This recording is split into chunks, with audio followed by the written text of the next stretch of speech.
Let's move to 165, and we start part 2 here for the Big Ten tournament preview. And Mitchell Mesenbrink is the number 2 seed, and he's kind of in the same boat as Bo Bartlett, where he's the favorite from the Penn State point of view, from the Penn State perspective. Honestly, I'm not trying to discredit Dean Hamady, who's been wrestling for a while, right? He's a veteran of the sport and he's very talented, but Hamady is the number 1 seed. You have Mikey Caliendo as the 3rd seed, who Messenbrink did beat. Caleb Fish, who he beat. Antrell Taylor, who he beat. Cam Amin, who he beat, right? All these other wrestlers in the top half of the bracket, of the top seeds in this 165-pound bracket. And Mitchell Mesenbrink has beaten them, and beaten them convincingly, right? It's just Dean Hamady, since Penn State didn't face Wisconsin, that you're still, okay, how's Messenbrink going to face this giant now at 165? But every test you have put in front of Messenbrink, he has passed, and he's passed with flying colors.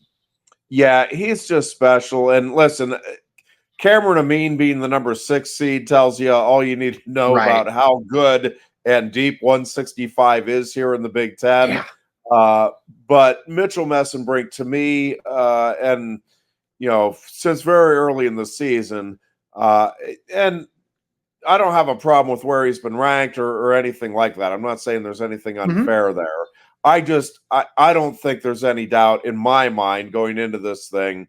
And again, 165 is a loaded weight class. Like, there are a lot of really good wrestlers out there. Julian Ramirez and, the 6 guys here in the Big Ten, all are outstanding.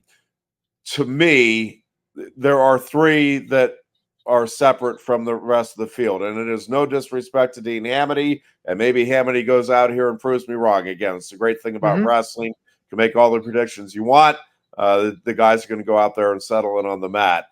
To me, it's Keegan O'Toole, David Carr, and Mitchell Mesenbrink. And I think those 3 are just in a little different level.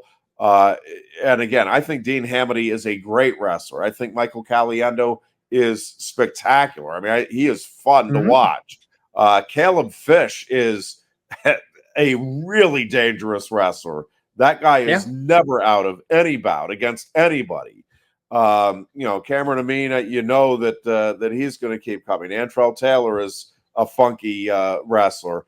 But again, to me, at the end of the day, there are 3 guys, and yes, I include Mitchell Mesenbrink. I know a lot of the national analysts will tell you it's 2 guys. It's O'Toole and it's David Carr. I really think it's Mesenbrink, O'Toole, and Carr, and one of those 3. I think those are going to be your top 3 finishers. What order they finish in, I think that's going to be a lot of fun to see at the NCAAs. But I'm expecting Mitchell Mesenbrink to go out and win the Big Ten title this weekend and make a statement in the process.